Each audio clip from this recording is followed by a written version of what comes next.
নমস্কার, রান্নায় হাতেখড়ি থেকে আপনাদের জানাই স্বাগত। আজকে রান্নার বিষয় হলো সম্পূর্ণ ভিন্ন ধরনের কলার থোড়ের রেসিপি। চলুন কিভাবে করতে হয় দেখে নিই। ভিন্ন ধরনের কলার থোড় রান্না করার জন্য আমি নিয়েছি কলার থোড়। কলার থোড়কে সুন্দর করে খোসা ছাড়িয়ে এবং এরকম আঁশ ছাড়িয়ে কুচি কুচি করে কেটে নিয়েছি। আর বারবার 2-3 বার ধুয়েও নিয়েছি যাতে কষটা চলে যায়। আর নিয়েছি এখানে 4 মগজ, চীনাবাদাম আর কাঁচা লঙ্কা, এগুলো একসঙ্গে সব পেস্ট করে নেব। এখন কলার থোড়টা আমি হলুদ দিয়ে একটু ভাপিয়ে নেব। এ ফাঁকে বাদামটাও পেস্ট করে নিচ্ছি, আর যখন যা লাগবে বলে দেব। এদিকে থোড়টা ভাপাতে বসিয়েছি, আর এদিকে আমি কড়াইতে তেল দিয়ে একটা আলুকে এরকম ডুমো ডুমো করে কেটে সুন্দর করে ধুয়ে ভাজতে বসিয়েছি।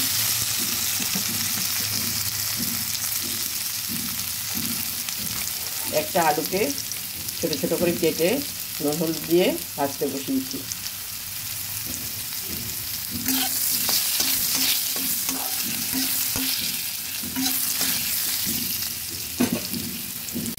হালকা আঁচে ভেজে নিচ্ছি।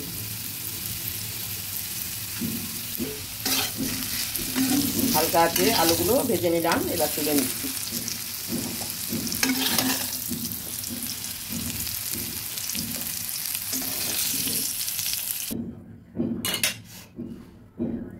আলুগুলো সব ভেজে তুলে নিয়েছি। এবার ওই তেলটার মধ্যে দিয়ে দিচ্ছি কয়েকটা বড়ি। হালকা আঁচে বড়িগুলো ভেজে নেব।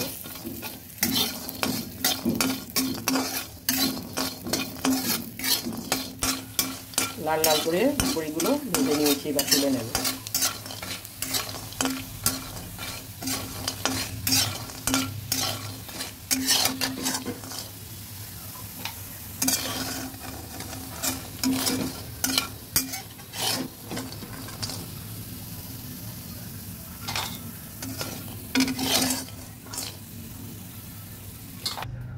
আলু ভাজার কড়াইটার মধ্যে দিয়ে দিলাম একটা শুকনো লঙ্কা, তেজপাতাকে ছুঁয়ে।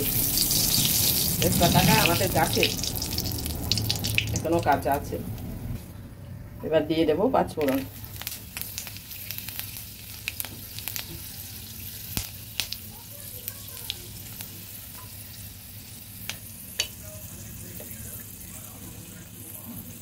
দিয়ে দিচ্ছি আদা বাটা।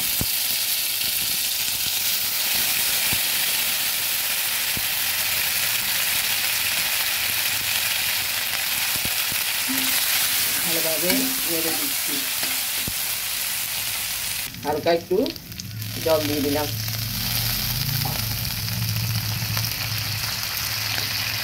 দিয়ে দেবো জিরে গুঁড়ো। এখানে 1/2 চামচের মতো জিরে গুঁড়ো দিয়েছি। হলুদ গুঁড়ো। ভালোভাবে নেড়ে দিচ্ছি।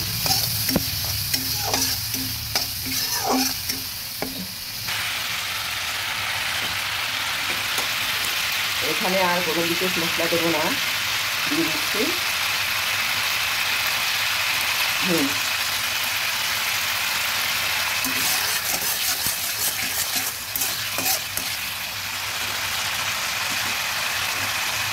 দিয়ে দেবো ভাপিয়ে রাখা থোড়গুলো।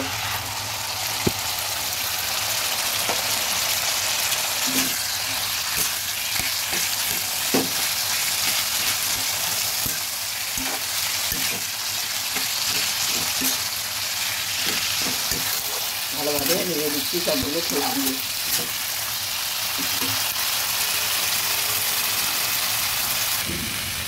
ভালোভাবে থোড়গুলো নেড়ে দিয়েছি এবং কিছুটা ভেঙেও দিয়েছি। আপনারা ইচ্ছে হলে কষলে কিছু নরম করেও দিতে পারেন। এবার দিয়ে দেবো ভাজা আলুগুলো।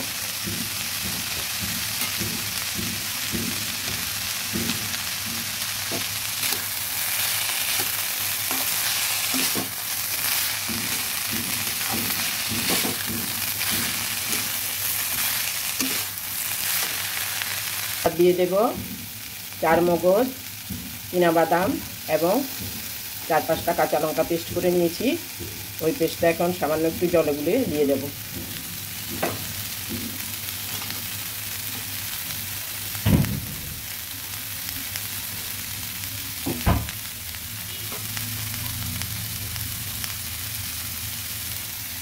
বাদাম পেস্টটা দিয়ে দিলাম।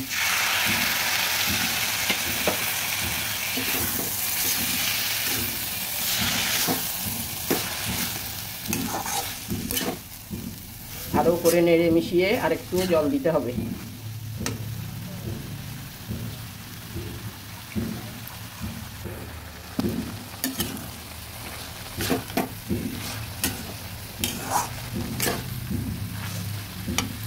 মিক্সিটা ধুয়ে আরেকটু জল দিয়ে দিলাম।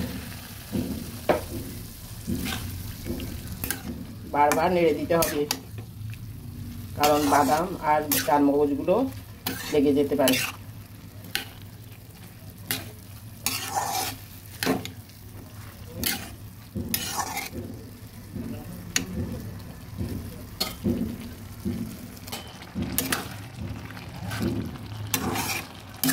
কিছুক্ষণের জন্য ঢেকে দেব। ভালোভাবে নেড়ে সেদ্ধ করে নিয়েছি। রান্না প্রায় হয়ে এসেছে। এখন দিয়ে দেব ভেজে রাখা বড়িগুলোকে হালকা ভেঙে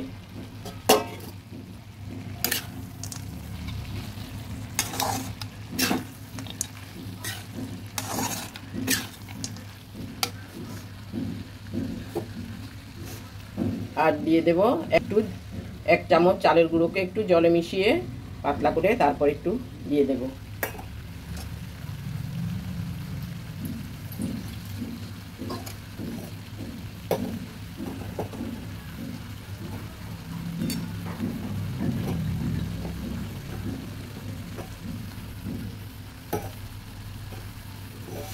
সুন্দরভাবে চালের গুঁড়োকে জলে গুলে দিয়ে দিচ্ছি।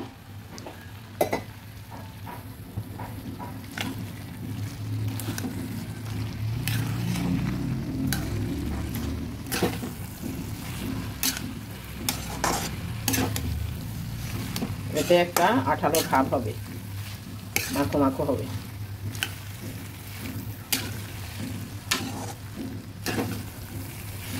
দিয়ে দিচ্ছি একটুখানি চিনি। খোড়ের নিজস্ব বিশেষ কোনো স্বাদ নেই, তাই একটু চিনিটা দিলে ভালো লাগে। দিয়ে দেব একটু ঘি। নিরামিষ তরকারির মধ্যে ঘি গরম মশলা দিলে খুবই ভালো লাগে। আপনারা কোনো নিরামিষ দিনে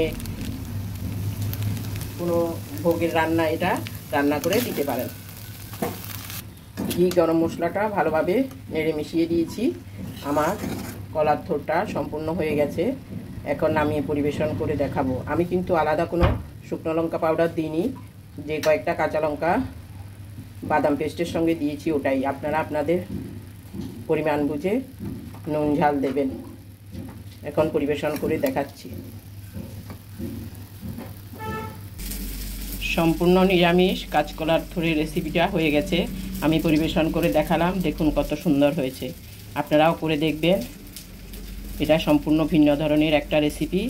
এই ভিডিওটা যদি ভালো লেগে থাকে তাহলে আপনারা লাইক, শেয়ার, কমেন্টস করতে ভুলবেন না, সাবস্ক্রাইবও করবেন। আজকের জন্য এখানেই শেষ করছি। সামনে দেখা হবে নতুন কোনো রেসিপি নিয়ে। ধন্যবাদ।